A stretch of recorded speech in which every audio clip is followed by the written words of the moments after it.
નમસ્કાર, નિર્માણ ન્યૂઝમાં આપનું સ્વાગત છે। ન્યૂઝ લાઈવ સાથે હું છું શિવાની। સમાચારોની શરૂઆત કરીએ હેડલાઇન્સથી। આજ સવારથી અત્યાર સુધીમાં 107 તાલુકામાં મેઘમહેર, તલોદ અને લુણાવાડામાં નોંધાયો 4.25 ઇંચ વરસાદ। મોડાસામાં 4 ઇંચ જેટલો વરસાદ, ખાબકતા ચારે બાજુ પાણી પાણી।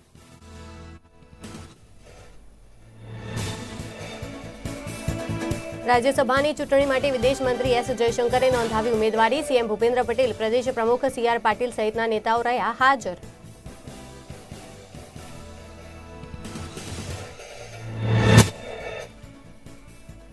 ટામેટાના ભાવમાં ધરખમ વધારો। ટામેટાનો ભાવ 160 થી 200 રૂપિયા પ્રતિ કિલો। ભાવ વધતા સામાન્ય અને ગરીબ વર્ગ પરેશાન થયો।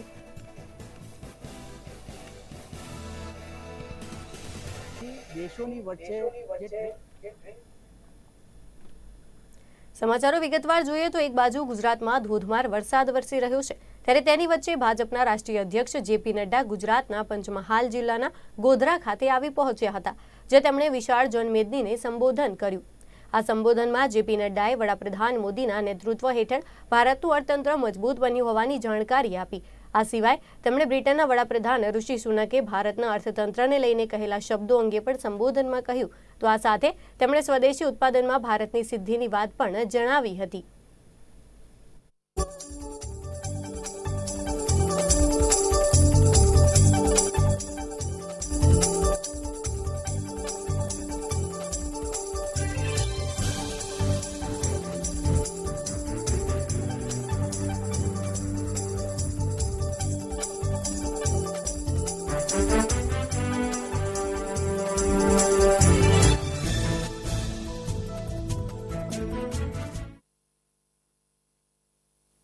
मैं यहां आपसे चर्चा करना चाहता हूं 9 सालों का अंतर क्या है और 9 साल के अंदर हम कहां से चले थे और कहां पहुंचे। सबसे पहली बात तो यह समझिए कि आर्थिक दृष्टि से दुनिया को मार पड़ी है कोरोना के कारण और यूक्रेन के कारण। कोई देश नहीं बचा। सारी दुनिया ने आर्थिक मंदी देखी। सारी दुनिया ने यूक्रेन की लड़ाई के कारण सप्लाई चेन की मुसीबत देखी, लेकिन उसके बावजूद भी आज दुनिया के आर्थिक जगत के विशेषज्ञ ये कहते हैं कि अगर कहीं उम्मीद ब्राइट स्पॉट है तो वो भारत है और भारत आगे बढ़ रहा है।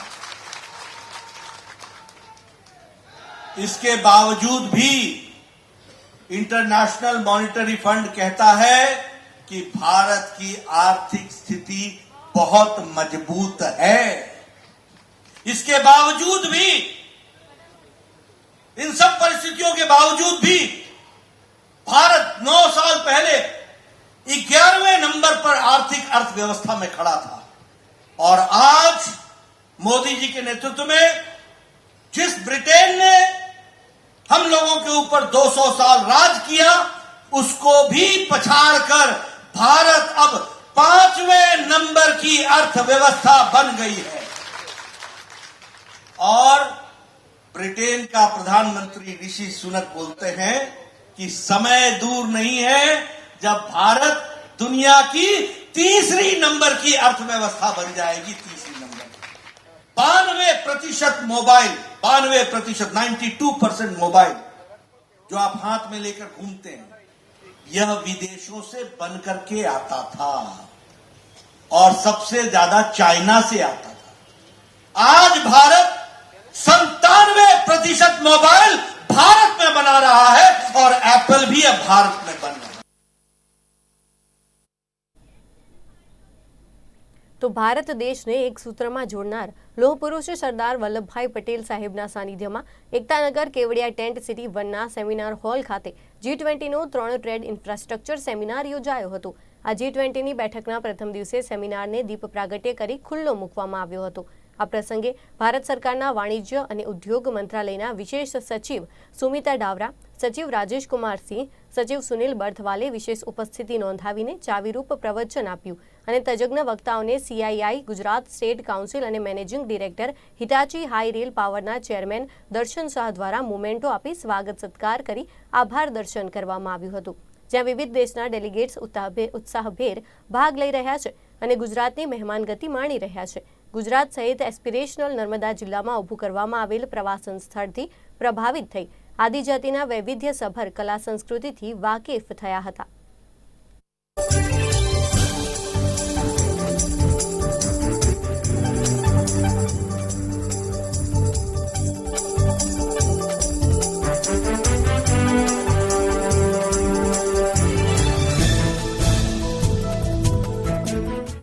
ફોકસ છે ટ્રેડ એન્ડ ઇન્ફ્રાસ્ટ્રક્ચર. તો આની આગળના ઇવેન્ટનું ફોકસ હતું ટ્રેડ એન્ડ ફાઇનાન્સ. આ વખતે ટ્રેડ એન્ડ ઇન્ફ્રાસ્ટ્રક્ચર છે અને એમાં આ ઇવેન્ટનું મેઇન ઓબ્જેક્ટિવ કે ભાઈ ઇન્ફ્રાસ્ટ્રક્ચરનો રોલ શું હોવો જોઈએ આજના સમયમાં જ્યાં ગ્લોબલ વેલ્યુ ચેન એટલે દુનિયા એટલે દેશો વધારે ને વધારે એકબીજા સાથે સંકળાયેલા છે વેપારના માધ્યે. તો એના માટે ઇન્ફ્રાસ્ટ્રક્ચરની શું જરૂરિયાત હોવી જોઈએ અને કેવી રીતે ઇન્ફ્રાસ્ટ્રક્ચર ડેવલપ કરવું જોઈએ જેથી દેશોની વચ્ચે જે ટ્રેડ એ વધારે એક્સેલરેટ થાય, જેથી બધા જ દેશોનું આપણે પ્રોસ્પેરિટી વધે. તો આપણે ઇન્ડિયાના સ્પેસિફિક આપણે અહીંયા જોયું છે કે જે છેલ્લા 2-3 વર્ષથી જે ઇન્ફ્રાસ્ટ્રક્ચર ઉપર જે એમ્ફોસિસ રાખ્યું છે આપણા માનનીય શ્રી મોદીજીએ કે આખું PM ગતિશક્તિ પોર્ટલ એટલે એક્સ્ટ્રીમલી હાઈ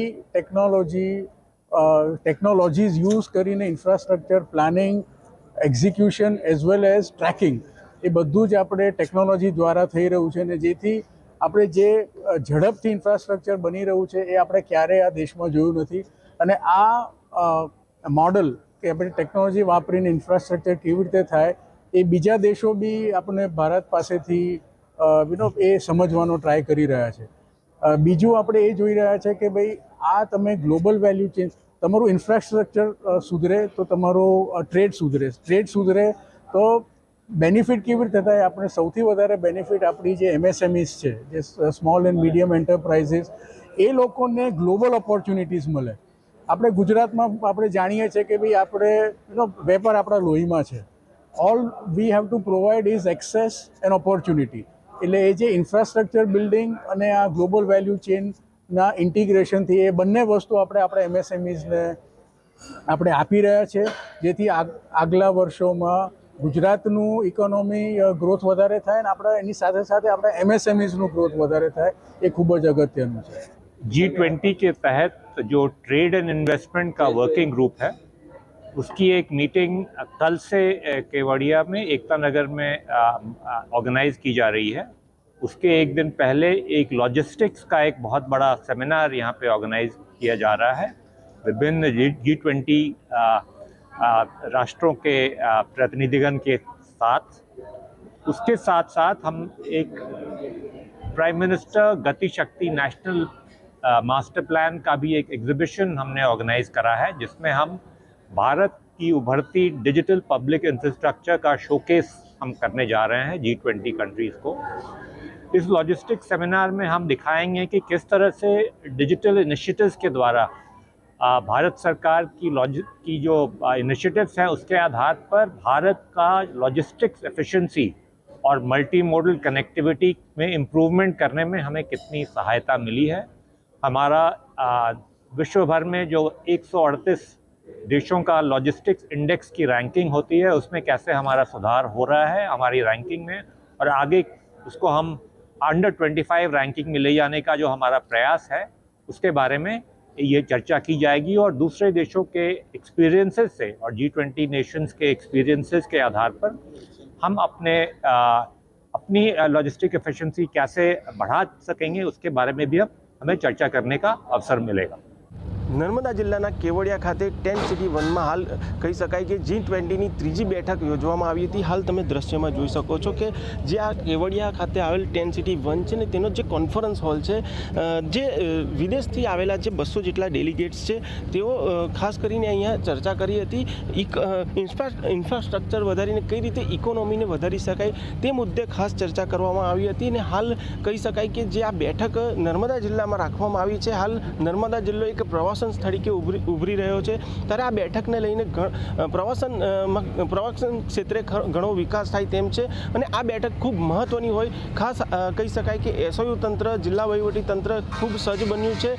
તમામ જે બહારથી વિદેશી ડેલિગેટ્સ આવ્યા છે તેઓની સુરક્ષા વધારી દેવામાં આવી છે અને હાલ કહી શકાય પોલીસ બંદોબસ્ત પણ રાખવામાં આવ્યો છે અને ખાસ આ બેઠકની શરૂઆત થઈ છે. સતત 2 દિવસ જે છે આ વિવિધ મુદ્દા પર ચર્ચાઓ થશે અને બેઠક યોજાશે અને આવનાર લગભગ 12 તારીખે તેઓ સ્ટેચ્યુ ઓફ યુનિટીના કહી શકાય કે પ્રવાસન સ્થળો પણ નિહાળશે. ત્યારે ખાસ પહેલી વખત ભારત દેશ જ્યારે G20નું પ્રતિનિધિત્વ કરી રહ્યું હોય અને G20ની બેઠક, ત્રીજી બેઠક હાલ નર્મદા જિલ્લામાં યોજાઈ છે. ગુજરાત સહિત નર્મદા જિલ્લા માટે ખૂબ ગર્વની વાત છે. રાજેન્દ્રસિંહ કઠવાડિયા, નિર્માણ ન્યૂઝ, નર્મદા.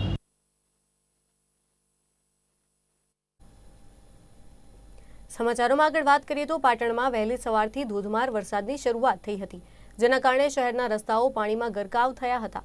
શહેરના મોટાભાગના વિસ્તારોમાં ઘૂંટણસમાં પાણી ભરાવાની સમસ્યા સર્જાઈ હતી. શહેરના નવજીવ હાઈવે 4 રસ્તા આગળ પાણી ભરાતા લોકોને હાલાકીનો સામનો કરવાનો વારો આવ્યો હતો. આ સિવાય રેલવે ગરનાળું, આનંદ સરોવર વિસ્તાર સહિતના નીચાણવાળા વિસ્તારોમાં પાણી ભરાઈ રહેવાની સમસ્યાઓ સર્જાઈ હતી.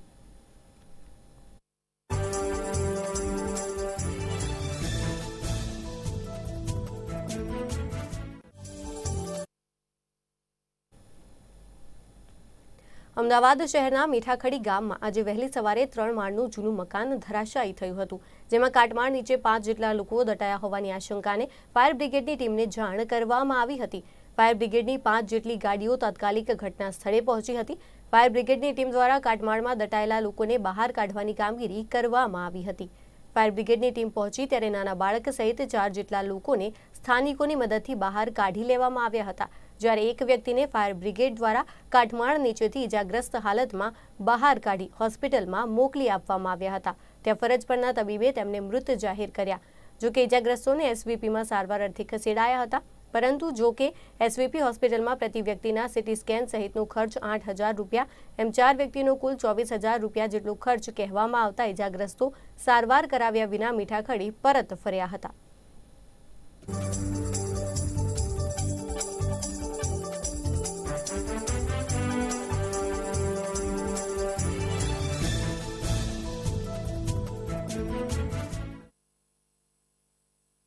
મકાનમાં અંદર સારી અંદર જતા. અચ્છા, તો શું થયું તમારી જોડે? એમને ત્યાં બાજુનું થોડું પડ્યું તો મેં પૂછ્યું એમને કે શું થયું, તો બેન શું બોલ્યા કે કશું નથી થયું. કે બેન જૂઠું બોલ્યા કે કશું નથી થયું. કે એટલું કહેતા મને બહાર નીકળતા તો આખું પડી ગયું. મારા બેબી બી અંદર દબાઈ ગયા, મારા ઘરવાળા બી દબાઈ ગયા, મારા ભાઈ બી અંદર. શું થયું છે તમને અત્યારે?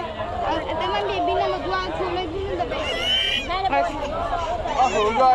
તો શું કીધું હોસ્પિટલ વાળાએ? શું કીધું? કે સીટી સ્કેન કરવાનું કીધું છે ને 1 જણના 8,000 રૂપિયા કીધા. 4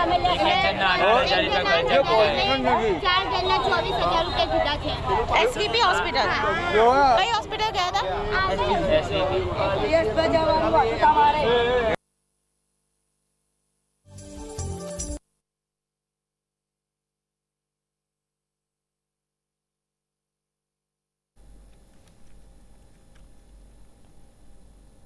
રાજ્યમાં આપઘાતના બનાવો વધી રહ્યા છે. નવયુવાનો એકતરફી પ્રેમમાં હત્યા, પ્રેમમાં નાકામ થતા આપઘાતનો માર્ગ અપનાવે છે. આપઘાત એ કોઈ સમસ્યાનો અંતિમ ઉકેલ નથી. નાની અમથી વાતમાં ખોટું લાગી જતા મોતને વહાલું કરી દે છે. મા બાપ અને પરિવારની પરવા કર્યા વિના જ જીવન ટૂંકાવી દેવાના બનાવો વધી રહ્યા છે. ત્યારે ખેડાના મહેમદાબાદમાં અજાણ્યા યુવક યુવતીએ શરીરે દુપટ્ટો બાંધી વિરોલ વાત્રક નદીમાં ઝંપલાવ્યું હતું. નદીના કિનારે બંનેના મૃતદેહ મળતા ગ્રામજનો જોવા ટોળે વળ્યા હતા અને મહેમદાબાદ પોલીસ મથકે જાણ કરી હતી.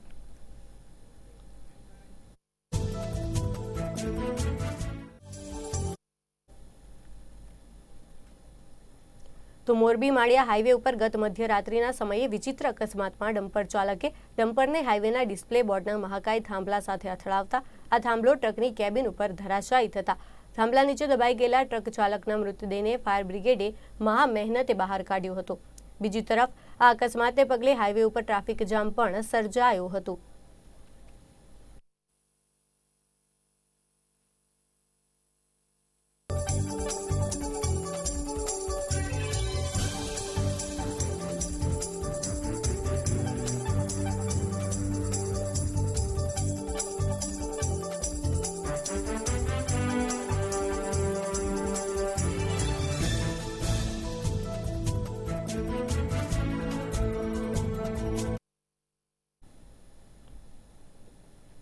સાબરકાંઠા જિલ્લામાં ગત મોડી રાતથી સર્વત્ર વરસાદ વરસી રહ્યો છે, જો કે તલોદ શહેર સહિત આસપાસના ગ્રામ્ય પંથકોમાં સૌથી વધુ વરસાદ છે, જેને લઈને નીચાણવાળા વિસ્તારોમાં પાણી ભરાવાના બનાવો સામે આવ્યા છે।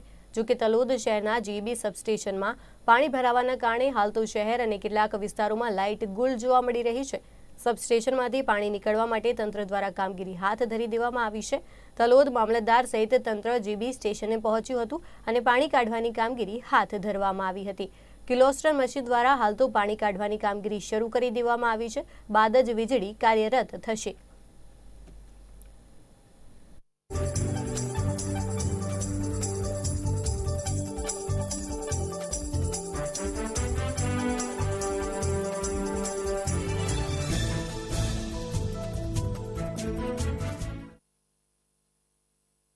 સાબરકાંઠા જિલ્લામાં ગત રાત્રિએ વરસાદ વરસી રહ્યો છે। જે પ્રકારે દ્રશ્યોમાં જોઈ શકાય, તલોદ તાલુકામાં આવેલા જીબી કચેરીની અંદર પાણી ભરાવાને લઈને તંત્ર દ્વારા તમામ પાણીની કાર્યવાહી કરવામાં આવી છે। જે પ્રકારે દ્રશ્યોમાં જોઈ શકાય કે તંત્ર દ્વારા તેને પાણી કચેરીની અંદર ભરાતા તંત્ર દ્વારા તેમને પાણી ખાલી કરવાનું મશીન દ્વારા કરવામાં આવી રહી છે। જે આજે વહેલી સવારથી જ સાબરકાંઠા જિલ્લામાં વરસાદ વરસી રહ્યો છે। જે પ્રકારે દ્રશ્યોમાં જોઈ શકાય કે તલોદ તાલુકામાં સૌથી વધુ વરસાદ હોવાના લઈને પણ કેટલાક વિસ્તારોમાં પાણી ભરાતા હોય છે, જેથી આ જીબી કચેરી આવેલી છે, જીબી કચેરીની અંદર પાણી ભરાવાને લઈને તંત્ર દ્વારા તે કાર્યવાહી હાથ ધરવામાં આવી છે। સુરજ થોરી, નિર્માણ ન્યૂઝ, તલોદ। મહેસાણા જિલ્લામાં છેલ્લા 4 દિવસથી સતત ક્યાંક ધીમી ધારે વરસાદ તો ક્યાંક મેઘરાજા પોતાનું રૌદ્ર સ્વરૂપ બતાવી રહ્યા છે। મહેસાણા ઉપરાંત વિજાપુર, વિસનગર, ઊંઝા, કડી અને સતલાસણામાં ભારે વરસાદથી નીચાણવાળા અનેક વિસ્તારોમાં જળબંબાકારની સ્થિતિ સર્જાઈ છે। ઊંઝા શહેરના અંડરપાસ, મુખ્ય માર્ગો અને એસટી બસ ડેપો પાણીમાં ગરકાવ થયા છે। વિસનગરમાં કાસા રોડ અને વિસનગર માર્કેટ યાર્ડમાં પાણી ફરી વળ્યા છે। અવિરત વરસાદના કારણે ખેતરોમાં પાણી ભરાતા ખેતીને નુકસાન થવાની ભીતિ સર્જાઈ છે। તો સતત મેઘમહેરથી પાણીની સમસ્યા ઉકેલાઈ શકે, પરંતુ વરસાદી પાણી ભરાઈ જતા નાગરિકો અને ખેડૂતોને ભારે હાલાકીનો સામનો કરવો પડે તેવી સ્થિતિનું નિર્માણ થયું છે। જિલ્લામાં છેલ્લા 4 દિવસથી સતત વરસી રહેલા અવિરત વરસાદના કારણે ભારે હાલાકીનો સામનો કરવો પડે એવી પરિસ્થિતિનું નિર્માણ થયું છે। જિલ્લામાં જ્યાં પણ નીચાણવાળા વિસ્તારો છે ત્યાં આગળ પાણી ઘૂંટણ સમાના ભરાયેલા રહે છે અને તેના કારણે ચાહે રાહદારી હોય કે વાહન ચાલકો હોય તેમને હાલાકીનો સામનો કરવો પડી રહ્યો છે। અહીંયા આપણે વાત કરી રહ્યા છીએ મોઢેરા ચોકડી ઉપર આવેલા નવીન બનેલા બસ સ્ટેન્ડ કે જે અત્યારે પાણીમાં ગરકાવ હોય એવી સ્થિતિનું નિર્માણ થયું છે અને આ જ પ્રકારે વિસનગર વિસ્તાર જે કાંસા રોડ છે ત્યાં પણ પરિસ્થિતિ આવી જ નિર્માણ થયેલી છે। વિજાપુરની જો વાત કરીએ તો વિજાપુરમાં પણ જળબંબાકાર જેવી સ્થિતિ છે। તો ઊંઝામાં પણ જે મુખ્ય માર્ગો જે છે શહેરના ત્યાં આગળ પણ ઢીચણ સમાણા પાણી છે, તો ક્યાંક માર્કેટ યાર્ડમાં પણ પાણી ભરાયા છે। આજે સવારથી જે વરસાદ જે અવિરત વરસી રહ્યો છે તેમાં જે વિજાપુર અને ઊંઝામાં 1.5 ઇંચ વરસાદ પડ્યો છે, તો બીજી તરફ વિસનગરમાં 1.5 ઇંચ વરસાદ છે, તો સતલાસણામાં 1 ઇંચ વરસાદ છે। તો આ અવિરત વરસાદના કારણે તો ખેતી ઉપર પણ નુકસાન થવાની ભીતિ સેવાય છે, કારણ કે ખેતરોમાં પણ પાણી ભરાઈ ગયા છે અને તેના કારણે લોકોને હાલાકીનો સામનો કરવો પડી રહ્યો છે। તો બીજી તરફ ખેડૂતો માટે ખેતી નિષ્ફળ જાય એવી સ્થિતિનું નિર્માણ થઈ રહ્યું છે। મયુર રાવલ, નિર્માણ ન્યૂઝ, મહેસાણા। તો આજથી ધોરણ 10 એસએસસી બોર્ડની પૂરક પરીક્ષાનો પ્રારંભ થયો છે। આજે ધોરણ 10 ગણિતની પરીક્ષાનું પૂરક પેપર હતું, ત્યારે આજે જિલ્લામાં અમુક ચોક્કસ કેન્દ્રો પર પરીક્ષા શરૂ થઈ હતી। જિલ્લામાં ભારે વરસાદના પગલે વાહન ચાલકોને અવરજવરમાં મુશ્કેલી પડતા અર્બન વિદ્યાલય ખાતે ગણિતનું પેપર આપવા આવેલા 5 જેટલા વિદ્યાર્થીઓ પરીક્ષા કેન્દ્ર પર મોડા પહોંચતા પરીક્ષામાં બેસવા ન દીધા। આથી પરીક્ષાર્થીઓ અને વાલીઓમાં નારાજગી જોવા મળી। આમ ભારે વરસાદના કારણે ધોરણ 10ની પૂરક પરીક્ષા આપવા માંગતા પરીક્ષાર્થીઓ પરીક્ષા કેન્દ્રો પર મોડા પહોંચતા પરીક્ષાથી વંચિત રહ્યા હતા।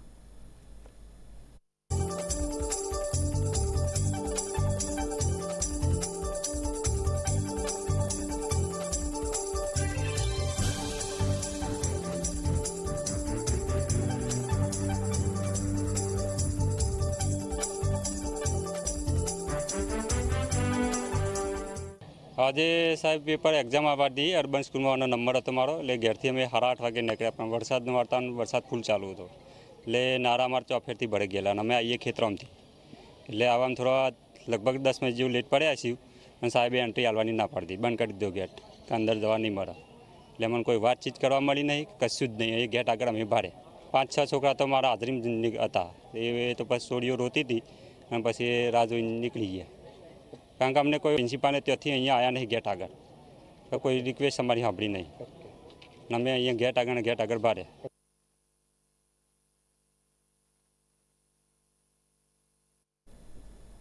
રાજ્યમાં વરસાદી માહોલ જામ્યો છે, જેમાં અરવલ્લી જિલ્લામાં મેઘરાજાએ ધમાકેદાર એન્ટ્રી કરી છે. ક્યાંક ધીમી ધારે તો ક્યાંક ધોધમાર વરસાદ વરસતા ઠેર ઠેર પાણી ભરાયા છે, જેમાં માલપુરના જીતપુર કાલિયાકુવા રોડ ઉપર ખાડામાં એસટી બસ ફસાઈ ગઈ હતી. લીંબોદરા ચોકડી પાસે બસ ફસાતા વાહન વ્યવહાર ઠપ થયો હતો, જેને લઈને શાળાએ જતા વિદ્યાર્થીઓ અટવાયા હતા. જ્યારે ધનસુરાના લાલકુંપામાં ધોધમાર વરસાદ પડતા ખેતરો બેટમાં ફેરવાયા હતા. મોડાસામાં ગત રાત્રિથી સવાર સુધીમાં 3.5 ઇંચ વરસાદ નોંધાયો હતો. તો ભારે વરસાદને લઈ હફસાબાદ ગામથી હફસાબાદ છાપરા જવાનો રસ્તો બંધ થયો છે. તો બીજી તરફ બાયડના દેસાઈપુરા કંપામાં ભારે વરસાદ પડતા લોકોના ઘરોમાં પાણી ઘૂસ્યા હતા. સુજલામ સુફલામ કેનાલમાં પાણીનો નિકાલ ઓછો હોવાથી ગામમાં પાણી ઘૂસી આવ્યા હતા.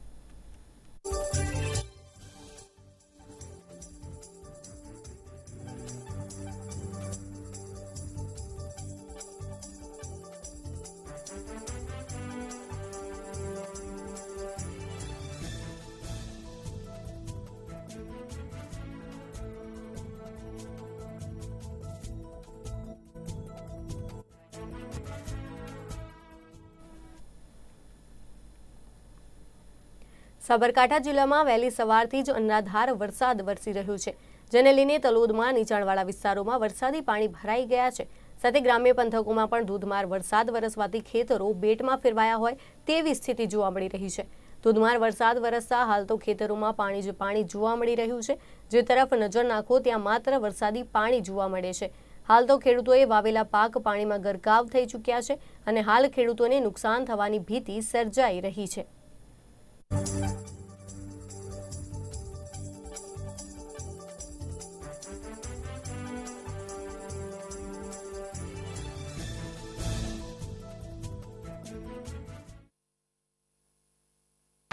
સાબરકાંઠા જિલ્લામાં ગત રાત્રિએ વરસાદ વરસી રહ્યો છે. જે પ્રકારે દ્રશ્યોમાં જોઈ શકાય કે તલોદ તાલુકાના જે ગ્રામ્ય વિસ્તારોમાં આજે વહેલી સવારથી જ વરસાદ વરસી રહ્યો છે. ધોધમાર વરસાદ વરસી રહ્યો છે. જે તલોદના આજુબાજુ જે ગ્રામ્ય પંથકોમાં વધુ વરસાદ હોવાના લઈને ખેતરોમાં પાણી ભરાયા છે. જે પ્રકારે દ્રશ્યોમાં જોઈ શકાય કે વધુ વરસાદ હોવાના લઈને ખેડૂતોને જે પાકોને જે વાવેતર કરવામાં આવ્યું છે, વાવેતરોમાં જે મોટા પ્રમાણમાં જે નુકસાન થાય તેવી હાલ તો ભીતિ સેવાઈ રહી છે. જો પ્રકારે દ્રશ્યોમાં જોઈ શકાય કે મોટા પ્રમાણમાં જે નદી છે, નદી પ્રકારના જે દ્રશ્યો જોવા માટે જે મોટા પ્રકારના જે ખેતરો આવેલા છે, જે ખેતરોમાં પાણી ભરાતા ખેડૂતોને નુકસાન થાય તેવી હાલ તો ભીતિ સેવાઈ રહી છે. સુરેશ ચોરી, નિર્માણ ન્યૂઝ, તલોદ. ત્યારે સમાચારોમાં હાલ બસ આટલું જ. વધુ સમાચારો માટે આપ જોતા રહો નિર્માણ ન્યૂઝ. નમસ્કાર.